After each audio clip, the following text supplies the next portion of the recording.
choose which head that you're on and whether you're going to use your pressure clamp. To change the pressure clamp, just tap it. So that's off, that's on. Yep. To change which spool you're using, just press it. And then just get up and down on your arrows. Yeah. Okay, yep. So that's B on its own, A on its own, and then A and B. So it's just a case of enter if you're happy, or escape if you don't know what you've done, and it'll just default to its original that it was. Next page. These timers, so delay to load is when that door hits that first sensor, the time before it'll then move it into, or start moving it into the wrapper. Unload is the sensor on the outfeed, so when these guys have lifted it off, how long before it'll then send the next pallet in. And then this is just your feedback for your sensors, so you can see whether things have actually seen stuff or not. Right. This one is just literally your performance. So how many pallets, so this is total pallets from it being made, but unfortunately you lost all of your data because it failed. So it's since now being booted up, it's on 38. This one is a resettable counter, so it's, if you want to, you can have it as a shift. You just press that, sets it to 0.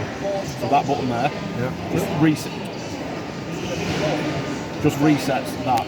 Right. So if you wanted to see, underneath, right, okay. So if you wanted to see how many you've done per shift, you can press that at the start of the shift, record the number at the end of the shift, and that's how many doors have gone through this machine. If you're feeling brave and you fancy trying it in Italian, then just press that button.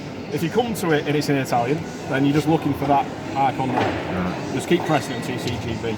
Okay. So you're quite lucky that on this you've only got 2 language packs, which is English and Italian.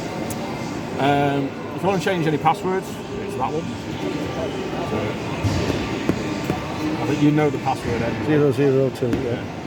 Is it 3 zeros or 2 zeros? 3 zeros and a 2. Right, okay. Next page, that just gives you your running. So how many revolutions per pallet, so as it's going, sorry I keep using pallet, door, the speed that it's going round at, and then how long it takes you from a door coming in, being wrapped and going out again. So the last transaction took 1 minute and 2 seconds. You know about the secret page to get to I do now, yes, so you press down there, don't you? Down there. Yep. So I've already logged in, it just opens up. So you've already got all these pages, but we'll go across them all anyway.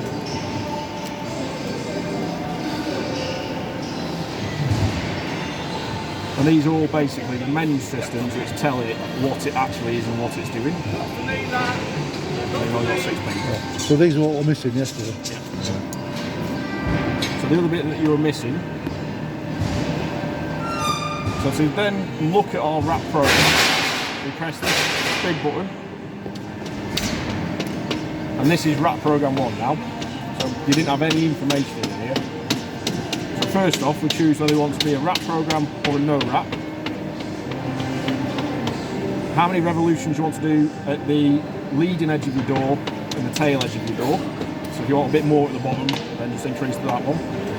Pay attention to the direction of your arrow, because that's which way your door is going through the machine. Okay, yep. It's not the easiest screen to see what's going on. This one is your overlap. So that's what we've been increasing and decreasing. Getting lost before. So that, if you see where the reel is, because the reel is pointing on this side, that's your in feed, and that is your out feed. So that's your leading edge of your door, and that's your tail edge of your door. Okay, yep. And then all you're doing is either press on that number, type in whatever you want, and press enter. And then that just increases your overlap or decreases your overlap. Okay. This one is your actual revolution speed of your ring. So if you want, you can't go any faster than 100%, but if you didn't want it to be completely overlapped, you can decrease that. So the slower that goes, the more space you'll have between your filming. Okay. Once you're happy with those, that's flashing because it thinks we've made a change because we've gone into something. So if you see that and you're like, well, I'm not sure I've changed anything, I've just gone in to have a look. If we press back, it ignores anything that you may have changed. Okay. If you want to change something, so we'll put that to, you can have 3 on the bottom. If we press that, and then go back, so it now says 2 and then 3. So that saved our change that we did. Okay. Put it back to 2. To save you having any possible issues in the future, if we now go to number 2,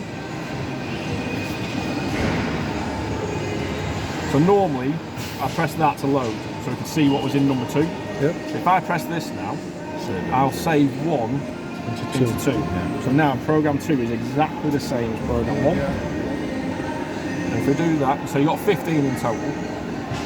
If we do that to all of them, then if anyone accidentally changes your program,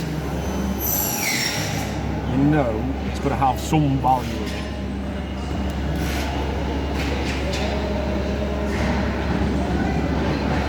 I won't do all of the marching video because it'll take ages.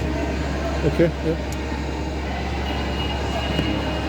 So, if you want to change a wrap program, so say that you have a different type of door and you don't want quite as much overhang, or you want more revolutions because it's a little bit softer, press on that white icon, choose the one you want, so we'll go number 2, and then just press enter.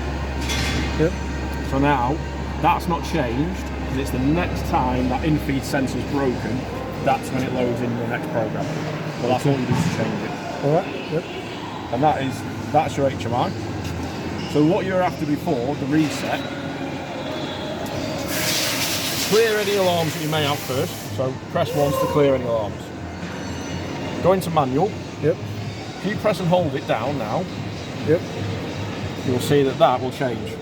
So what that symbol is telling us, it's going to do reset everything back to its home position. Once it's done that, and that is flashing, it's telling you every bit of that machine is in its home position and it's ready to go back into automatic.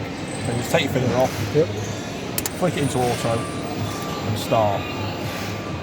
The reason for that is sometimes you might get an alarm which is like cutter out, or transfer clamp is down, or something like that. And all that does is it just moves everything to its home position and allows you then, rather than trying to find pages of where you need to be, you're kind of, what I always call get out of jail free, is if you have ghost pallets and you get transit alarms, or it won't move because it thinks there's a pallet on the outfit. Exactly the same process. So you clear your alarms first, go into manual, do your reset to get everything back to its home position. So that's now flashing ours. We press and hold our cycle stop. And it's about 5 seconds. Let go. Flick it back into auto. So what that does then is it moves the machine to its home position with the first one. The second one then gets rid of any retentive memory, anything the way it's like a set bit, and then goes, okay, what sensors are currently covered, and I'll start from there. And then that gets you back into, it's all clear, everything's home, you can just run. And you'll notice that that's now changed to 2, because I did that reset, it's loaded, because I've selected it, it's loaded that program. How many hours have we spent messing about in here trying to find